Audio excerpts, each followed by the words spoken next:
ঝুঁকিতে আছে বাংলাদেশ নামক একটি রাষ্ট্র। বাংলাদেশকে উগ্রবাদীর পথে ঠেলে দেওয়ার নীল নকশা পরিকল্পনার বাস্তবায়নের দিকে এগিয়ে চলেছে।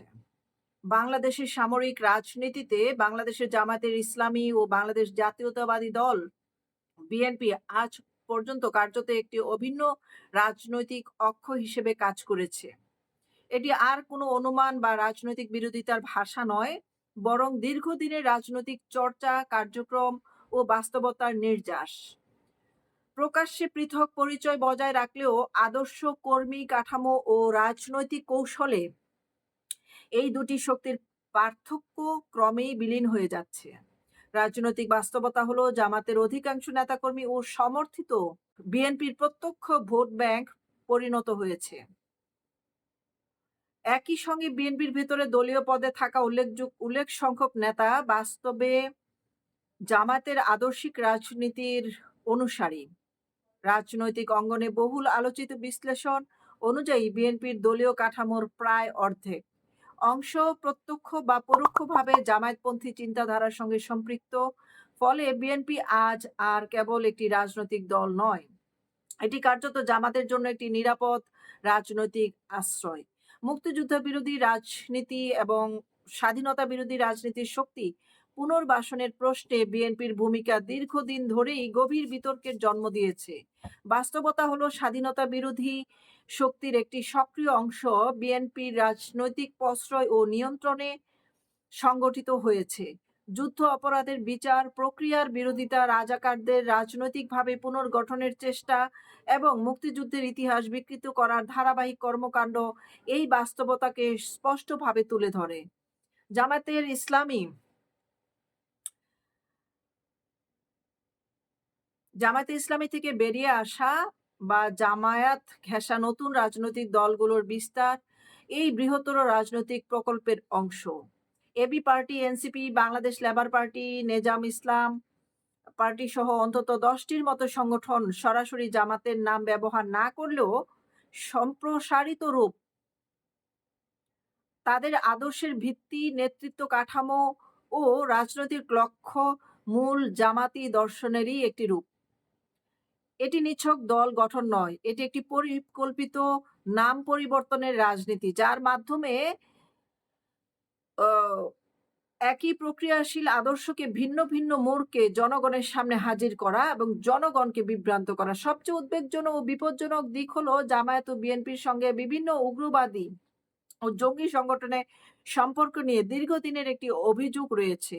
রাজনৈতিক ও নিরাপত্তা বিশ্লেষণে আইএস, হুজি, তেহরি ই ইসলাম ব্রাদার্সহুড, তালেবানপন্থী গোষ্ঠী, হিজবুত তাহরি এবং ইনকেলাব মঞ্চ এই নামগুলো বারবার উঠে আসে। এই সম্পর্ক প্রত্যক্ষ হোক কিংবা আদর্শিক অনুভূতির পর্যায়ে সীমাবদ্ধ থাকুক, পরিণতি একটাই: বাংলাদেশের রাষ্ট্রীয় নিরাপত্তা, ধর্মনিরপেক্ষতা ও সামাজিক স্থিতিশীলতা মারাত্মক হুমকির মুখে পড়ে। সম্প্রতি সময়ে জামাত ইসলাম ও বিএনপির অভ্যন্তরে থাকা জামায়াতপন্থী শক্তি, তৌহিদি জনতা, ছাত্র জনতা প্রভৃতি ব্যানারে ঐক্যবদ্ধ হওয়ার ঘটনাও কোনো বিচ্ছিন্ন বা স্বতঃস্ফূর্ত ঘটনা নয়। এগুলো মূলত ছদ্মবেশী জামাতি রাজনীতিকে নতুন নামে পুনর্জীবিত করা এবং সাধারণ মানুষের মধ্যে বিভ্রান্ত সৃষ্টি করা। এই প্রেক্ষাপটে রাজনৈতিক বিশ্লেষকদের একটি সুস্পষ্ট ও গভীর আশঙ্কা হলো, যদি দেশে ক্ষমতা দখলের সুযোগ পায়, তবে রাষ্ট্রের নিয়ন্ত্রণ ধীরে ধীরে উগ্রবাদীদের জঙ্গি রাষ্ট্রে পরিণত হবে। উগ্রবাদী ও জঙ্গি শক্তির হাতে চলে যাওয়ার ঝুঁকি অত্যন্ত প্রকট হয়ে উঠবে। সেক্ষেত্রে জঙ্গি সংগঠনগুলোর শক্তি বহুগুণে বৃদ্ধি পাবে। তারা প্রশাসন, রাজনীতি ও সমাজ ব্যবস্থার ভেতরে প্রভাব বিস্তার করবে এবং বাংলাদেশকে একটি উগ্রবাদী কিংবা কার্যত জঙ্গি রাষ্ট্রে পরিণত করার সুপরিকল্পিত প্রচেষ্টা চালাবে, বা মুক্তিযুদ্ধের চেতনা ও সংবিধান সম্মত রাষ্ট্র ব্যবস্থার সম্পূর্ণ বিপরীত। অতএব বিষয়টি এখন আর দলীয় রাজনৈতিক বিতর্কে সীমাবদ্ধ নয়, এটি রাষ্ট্রের ভবিষ্যৎ ও গণতন্ত্রের অস্তিত্ব ও জাতির নিরাপত্তার প্রশ্ন। এই বাস্তবতাকে অস্বীকার করা মানে ইতিহাসকে অস্বীকার করা, আর নীরব থাকা মানে রাষ্ট্রবিরোধী ও উগ্রবাদী বিরোধী রাজনীতিকে নীরব সম্মতি দেওয়া। রাষ্ট্রের স্বাধীনতা এবং সার্বভৌমত্বের কথা বুলিয়ে আউড়িয়ে যারা এই পর্যন্ত বিভিন্ন ছদ্মনামে রাজনৈতিক দল গঠন করেছেন এবং বর্তমানে তারা জামাত বিএনপির সাথে অংশগ্রহণে জোটবদ্ধ হয়েছেন। তারা যে আসলে মূলত তাদের শেকড়টা রাজাকারদের থেকে উত্থান এবং পাক বাহিনীদের হাতে তৈরি বাংলাদেশপন্থী মানসিকতা নয়, সেটি কিন্তু স্পষ্ট ধারণা তৈরি করে।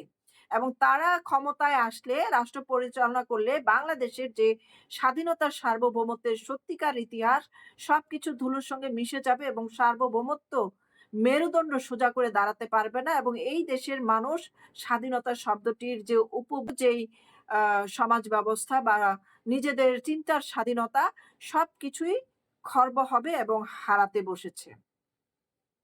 ভবিষ্যতে বাংলাদেশ নামক প্রকৃত দেশপ্রেমিকদের সংকট দেখা দিবে এই বাংলাদেশে।